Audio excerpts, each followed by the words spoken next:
धर्मवीर चित्रपट 2 हा जो रिलीज झाला त्याच्यानंतर अनेक सवाल जे उपस्थित केले गेले आहेत आपल्यासोबत केदार दिघे ठाणे जिल्हा प्रमुख आपल्यासोबत काय सांगाल एकंदरीत चित्रपट समोर आलेला आहे आणि या चित्रपटात जो डायलॉग समोर आला आहे त्यावर अनेक प्रश्नचिन्ह उपस्थित केले आहे. पाहिलं तर एकनाथ शिंदेच्या भूमिकेत की विचारपूस करतात की आनंद दिघेंना की राज ठाकरेंना डावलण्यात आलेलं आहे, त्यामुळे खरा शिवसैनिक जो आहे त्याला डावलण्यात आलेला आहे. तुम्ही आवाज का न उठवला असा प्रश्न उपस्थित केलेला आहे. पहिली गोष्ट म्हणजे साहेब असते तर असं विचारण्याची हिंमत कोणा झाली नसती. एक दुसरी गोष्ट, सन्माननीय उद्धव साहेबांची नेमणूक पक्षप्रमुख म्हणून वंदनीय बाळासाहेबांनी हयात असताना केलेली गेली आणि ह्या चित्रपटाच्या माध्यमातून ज्या पद्धतीने हे विचारलं गेलं आहे याचा अर्थ असा होतो का की एकनाथजी शिंदे यांना बाळासाहेबांनी घेतलेली जे काय हा डिसिजन होता त्याच्यावरती कुठेतरी प्रश्नचिन्ह आहे आणि मग तो स्वतः विचारू नाही शकत म्हणून ते दिघे साहेबांचं नाव आडोशात आणून त्यांच्या माध्यमातून हा प्रश्न विचारला जातो आहे. अत्यंत बालिशपणा आहे.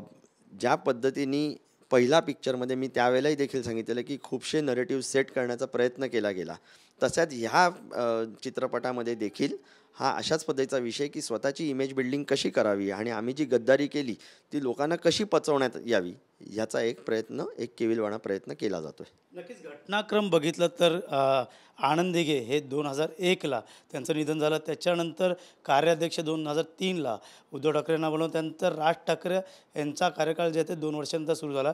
काय कधी चित्रपट आणि राज ठाकरे यांचा कारण मिळून येतो काय? नाही, मी तेच बोललो ना की फेक नरेटिव्ह सेट करायचे, लोकांना भ्रमात ठेवायचं, लोकांना कुठेतरी संभ्रम निर्माण करायचा आणि स्वतःचा उद्दिष्ट जो आहे तो कसा पचनी पडता येईल ह्याच्यासाठी जो प्रयत्न चाललेला आहे. लोक खूप सुज्ञ आहेत, महाराष्ट्राची जनता ओळखते की काय पद्धतीच्या गोष्टी घडल्या आहेत, कशा घडलेल्या आहेत आणि म्हणून ह्या लोकांनी कुठच्याही विचार करा. धर्मवीर नाव देत आहे दिघे साहेबांच्या बाबतीतला पिक्चर आणि दाखवत आहे स्टोरी स्वतःची, याचा हेतू काय? या अनुषंगाने तुम्हाला समजून येतं की ह्याच्यामध्ये फक्त स्वतःची इमेज बिल्डिंग कशी होईल, मी स्वतः कसा योग्य याचा जो एक प्रयत्न केला गेलेला आहे. अत्यंत दुर्दैव आहे. दिघे साहेबांच्या नावावरती एक घाणेरडं राजकारण चाललेलं आहे. खरा धर्मवीर जर का बघायचा असेल तर असंख्य लोक आहेत या महाराष्ट्रामध्ये जे दिघे साहेबांच्या सानिध्यात होते, त्यांच्या माध्यमातून विचारायला पाहिजे होता दिघे साहेब कसे घडले, काय घडले, कसं काम केलं, कुठे काम केलं, कुठच्या लोकांच्या सानिध्यात होते, कशा पद्धतीने आपली संघटना वाढवली. हे न दाखवता तुम्ही काय करताय हेच दाखवताय. याचा उद्दिष्ट काय आहे तुमचा? बरं, दिघे साहेब गेल्यावरती म्हणजे पहिल्या पिक्चरमध्ये ज्या ज्या गोष्टी नाही घडल्या त्या देखील दाखवल्या, तसंच ह्या पिक्चरमध्ये देखील दाखवत आहेत. एक खूप मूर्खपणाचा कळस आहे. त्यातील एक डायलॉग आहे, शिवसैनिकांच्या मनातला वारसदार का न ओळखला. नक्की बाळासाहेब होते तर कोणावरती पहिली अहो, बाळासाहेबांनी जेव्हा एखादी गोष्ट ठरवली की ती चूक योग्य की अयोग्य असा कधीच कोणाच्या मनामध्ये प्रश्न नाही आला. आणि आपण बघितलं असेल असंख्य महाराष्ट्राला माहिती आहे दिघे साहेबांची प्रचंड श्रद्धा ही बाळासाहेबांप्रती होती. शेवटच्या श्वासापर्यंत निष्ठावंत म्हणून राहिले, भगव्याप्रती निष्ठा होती. जे बाळासाहेबांचं हिंदुत्व होतं तेच दिघे साहेब पुढे घेऊन जात होते. म्हणून ह्या पद्धतीने विचार करणं किंवा अशा पद्धतीने त्या पिक्चरमध्ये आणणं आणि असं दाखवणं की आपण म्हणजे सगळ्यांच्या वरती आहोत आणि आम्ही काहीतरी मोठं काहीतरी दाखवतो आहे, एक केविलवाणा प्रयत्न आहे. स्वतःची इमेज बिल्डिंगचा प्रोपोगंडा करण्याचा हे कुठेतरी थांबलं पाहिजे. नक्कीच त्यांच्याकडनं चित्रपट पहिला प्रदर्शित झाला, आता दुसरा पार्ट प्रदर्शित झाला, त्यामुळे काय वाटतं येणाऱ्या काळात खरा चित्रपट कसा असावा तुमच्याकडनं तो दाखवला जाणार? नाही, माझं असं म्हणणं आहे की जर का खरा धर्मवीर जर का बघायचा असेल तर नक्कीच लोकांकडे जाऊन जे सर्वसामान्य शिवसैनिक होते, जे या ठाणे जिल्हा आणि पालघर जिल्ह्यामध्ये कार्यरत आहेत, यांच्याकडनं समजून घेणं गरजेचं आहे. महाराष्ट्राच्या असंख्य अशा ठिकाणी अशी लोक आहेत जे दिघे साहेबांच्या अत्यंत जवळचे होते, पण ह्यांनी जो धर्मवीर दाखवण्याचा प्रयत्न केला आहे तो फक्त 4 चौघांमधला धर्मवीर आहे. धर्मवीर दिघे साहेब हे सर्वसामान्यांच्या, गोरगरिबांच्या, सर्व धर्मांच्या, जातीपातीच्या पलीकडे जाऊन दिघे साहेब प्रत्येकाचा जिव्हाळाचा विषय आहे, प्रत्येकाच्या हृदयामध्ये एक वेगळं स्थान आहे. म्हणून दिघे साहेबांवरती पिक्चर काढणं हे तळागाळातील शिवसैनिकाला, सर्वसामान्य जनतेमध्ये जाऊन विचार पाहिजे तर तो खरा धर्मवीर निघेल. ऑब्जेक्शन घेणार काय? ऑब्जेक्शन काय घ्यायचं? लोकांना इंटरेस्ट नाही हे बघण्यामध्ये. तुम्ही जर का बघितलं असेल तर लोकांना काडी मात्र इंटरेस्ट नाही, कारण की लोकांना हे नरेटिव्ह सेट झालेलं आहे की हे लोक स्वतः केलेली चूक, स्वतः केलेली गद्दारी ही कुठेतरी लपवायची आणि लोकांमध्ये दाखवायचं की आम्ही काहीतरी दिघे साहेबांसाठी काहीतरी करतोय. हे दिसून आलेलं आहे. और ज्यांनी दिघे साहेबांच्या आश्रमाला स्वतःचं नाव लावलं, जे दिघे साहेबांनी कधीच केलं नाही.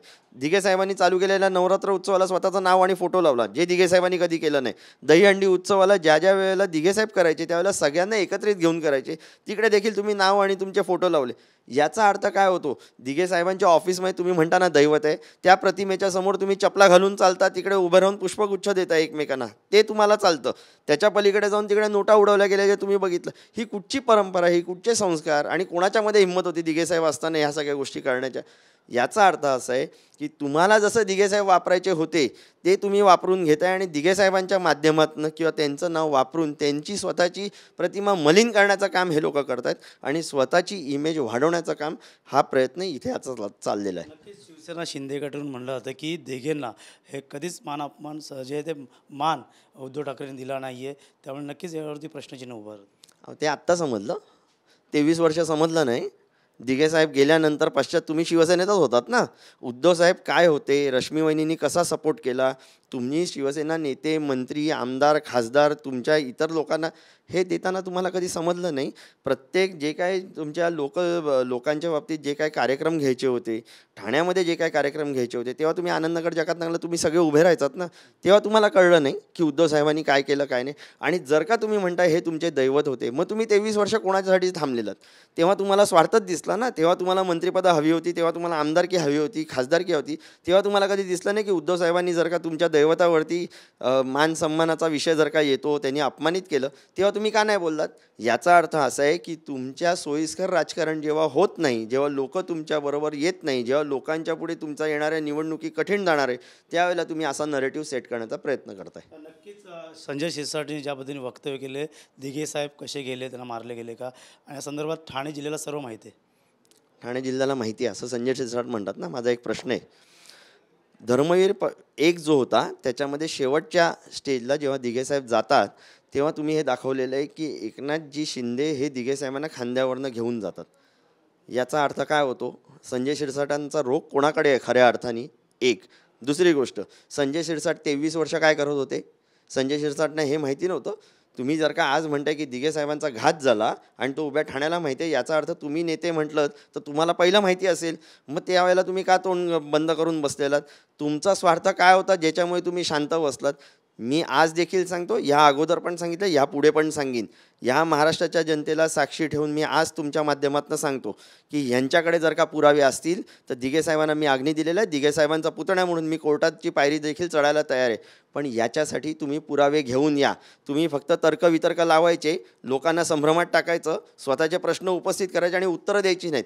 वेळ आली की आम्ही बघू, वेळ आली की आम्ही काढू. अहो, असेल हिंमत तर काढा, तुम्ही दाखवा. मी तयार आहे स्वतः, माझी तयारी आहे. मी आज जनतेला सांगतो, माझी स्वतःची तयारी आहे. दिघे साहेबांबाबतीत जर का चुकीची गोष्ट घडली असेल, सगळं राजकारण सोडून देईन, पण दिघे साहेबांसाठी न्याय मागण्यासाठी धावीन.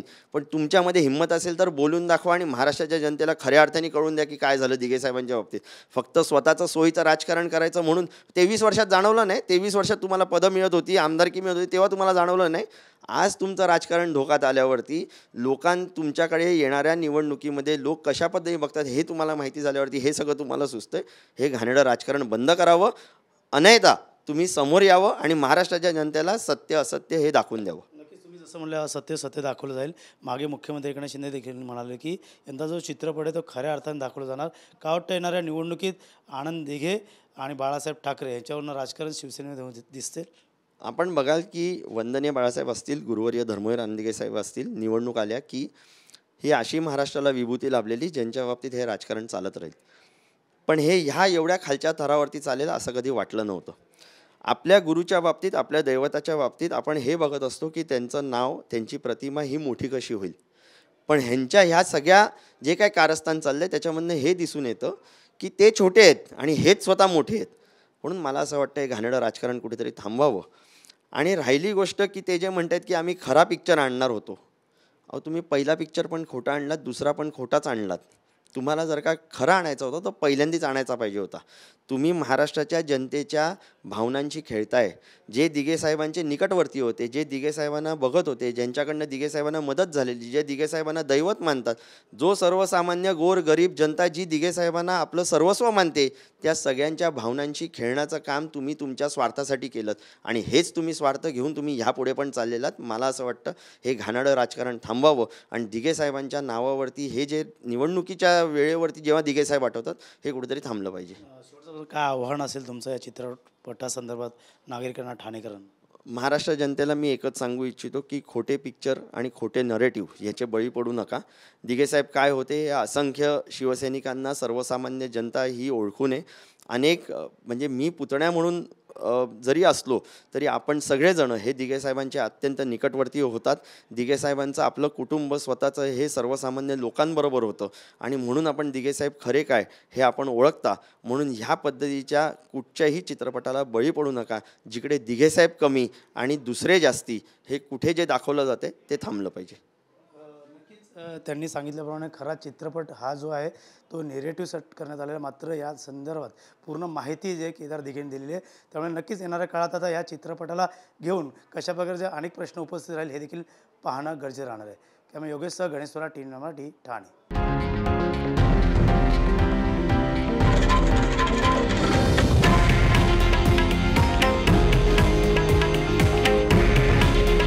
हे आहे देशातील नंबर 1 न्यूज नेटवर्क आणि आपण पाहत आहात TV9 मराठी.